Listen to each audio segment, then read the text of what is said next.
Sabr, the word sabr means several things.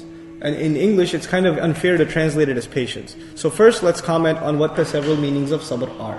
It certainly includes patience, but it includes perseverance. Perseverance implies when things become difficult, you still hang on. You still keep going, chugging along. This is persevering. It also implies commitment. In other words, you never get lazy, you never slack off. You remain committed, like you're committed to getting to work on time every day. Or you're committed to handing the assignment in before it's due. Commitment. It also implies constancy. In other words, your commitment doesn't fluctuate, it doesn't go up and down. It's the same. You know, Ibn Taymiyyah rahimahullah, in defining sabr, he said, it is to have the same level of obedience to Allah in ease or in difficulty. If you can have the same level of obedience to Allah, whether times are easy or they are difficult, then you have exercised the quality of as-sabr. That's what sabr is. So now, but Allah doesn't say, وَتَوَاصَوْا بِالْحَقِّ وَصَبَرُوا. This is very important. They encouraged each other and counseled each other to the best of their ability, with sincerity, truthfully, to the truth and to the obligations that they owe. And Allah didn't continue by saying, and they were patient in doing so. He didn't just say they were patient. He went a step further and said, وَتَوَاصَوْا بِالصَّبْرِ, which teaches us something huge. Not only is sabr included now, meaning they were patient, they were perseverant, they remained constant, but they encouraged each other in remaining patient and constant and persevering. You know what that teaches us? You cannot keep your sabr. You need someone to counsel you and give you strength and say, listen, you need to have sabr. We need to feed, sabr feeds off of each other. You know, the strength comes from the other. Sabr, the way it's described in the most simple terms is ala al-masa'ib, meaning you have to be patient, perseverant, remain constant, no matter how difficult things get. Wasbir ala ma asabak, persevere no matter what calamity falls upon you. That's one meaning. Guess who shaitan's after? The people who are trying to serve this deen. So that he will tempt them with disobedience to Allah in their private moments more than anyone else. They are more susceptible. They are more under attack. So you have to have sabr from falling into disobedience to Allah. And then you have to have sabr on the obedience to Allah, meaning obedience to Allah can become difficult.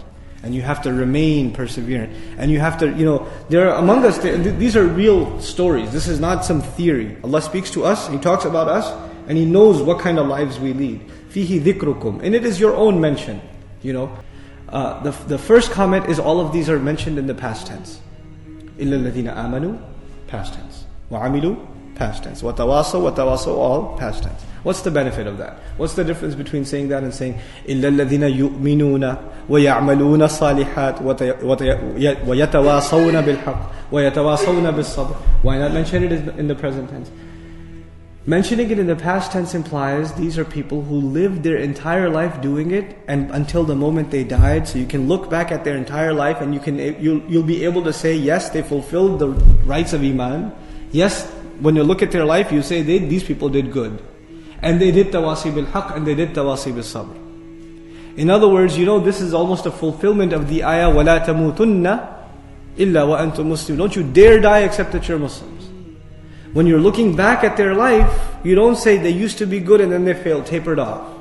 Until the end of their life, they were committed, so you can look back at them and say, they fulfilled all four of these things. So by mentioning them in the past, it is an illustration that their entire life represents these behaviors, until death came to them. These are the people. In other words, you can never just stop. You can never just look, you have to reach the point where you can look back, or people will look back at your entire life and be able to say, all these four conditions were met. This is the second benefit. A lot of people don't associate Iman with anything other than just a statement. They just say, La ilaha illallah, Muhammadur Rasulullah, I'm done, sallallahu alayhi wa sallam. Maybe a little bit of, we just go to the masjid sometimes, pray some, not even regular prayer, maybe Jama'ah, right? But the idea, why do Muslims behave in this way, the vast majority of them, obviously you could claim it as a lack of knowledge, but really what it is an attitude. And the attitude is, I'm already saved because I have Iman. Iman is the only condition. Now there are two problems with that attitude. The first problem is the assumption that we have Iman. The second problem is the assumption that Iman alone is enough. So the two problems with that. So let's address the first problem. To assume that we have Iman, we first have to understand what does it mean to have Iman. And what it means to, what iman means is two things. You could think of it from a legal point of view, and you could think of it from a real, a reality point of view. From a legal point of view, anyone who says La ilaha illallah, anyone who says Muhammadur Rasulullah sallallahu alaihi wasallam has what? They have iman. When Allah says Ya ayyuhalladhina amanu, those of you who believe, who's He talking to? Anyone who says the shahada. Everyone who says the shahada is included in that address.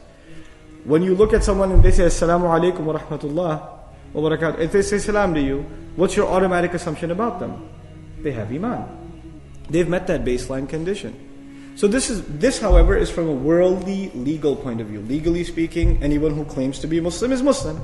And they have, for us then in that sense, Islam is no different than iman. They're essentially the same thing. Faith and Islam are the same. But then there's the matter of that distinction that Allah Himself makes in Surah Al-Hujurat, where He says, قَالَتِ الْأَعْرَابُ آمَنَّا قُلْ لَمْ تُؤْمِنُوا وَلَكِنْ قُولُوا أَسْلَمْنَا. The Bedouins say, we have iman. Tell them, no, you only have Islam. You've only accepted Islam. And iman, وَلَمَّا يَدْخُلِ الْإِيمَانِ فِي قُلُوبِكُمْ. Iman hasn't entered your hearts yet. In other words, in this statement we learned that what people assume to be iman happens to be what according to Allah? Islam. That's just Islam. And where does iman rest? Iman doesn't rest on the tongue. According to this ayah, where does iman rest? In the heart. So now it's a change of thought. The one who assumes that they have iman based on what they said with their tongue is already being given a change of attitude. They're being told, no, iman is something else. It's in the heart. Now there are many things that are talked about in the Quran in regards to the heart, but at least three things that I'd like to share with you in regards to this discussion that I think are paramount. In other words, when you have ayat in your heart, what does that increase? Your iman. When you remember Allah, what's the best way to remember Allah? The ayat of Allah. And when you remember Him through the ayat, then iman increases. And how do I know these three things are connected? Let's turn to Surah Al-Anfal for a moment. This is the 8th surah of the Quran. إِنَّمَا الْمُؤْمِنُونَ الَّذِينَ إِذَا ذُكِرَ اللَّهُ وَجِلَتْ قُلُوبُهُم. The true believers are those when Allah is mentioned or remembered, their hearts tremble. When Allah is mentioned or remembered, their hearts tremble. So what is now mentioned next to the heart? Remembrance. ذُكِرَ اللَّهُ وَجِلَتْ قُلُوبُهُم. We're in the same ayah now, I'll go on. وَإِذَا تُلِيَتْ عَلَيْهِمْ آيَاتُهُ. When His ayat are recited onto them. Now what else is in this ayah? The ayat. There's remembrance and there's ayat. What's the only thing left? There were three things, right? There's the remembrance, there's the ayat. What was the third thing? Iman. زَادَتْهُمْ إِيمَانًا وَعَلَى رَبِّهِمْ يَتَوَكَّلُونَ. These ayat increase them in terms of iman, and they continue to place their trust in their master exclusively. Right? So the three things are put together by Allah Azza wa Jal.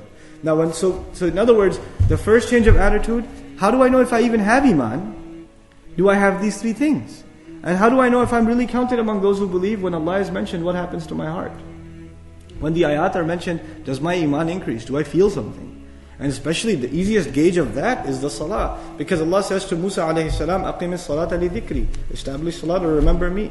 The easiest gauge of iman is salah. And you know how connected salah and iman are. This will come up again later on today. But you know how connected salah and iman are?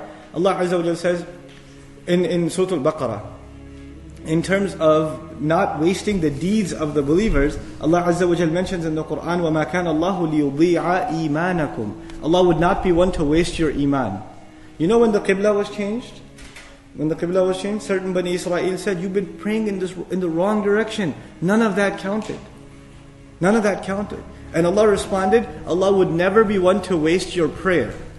But instead of using the word prayer, salah, what did He use? Iman in the meaning of prayer. He used it interchangeably. In other words, a sign of iman is what? Salah. And salah combines those three things. It's a sign of iman, it comprises the ayat of Allah, and it is the ultimate form of dhikr. أَقِمِ الصَّلَاةَ لِذِكْرِ. Subhanallah. How incredibly these things are interconnected with each other.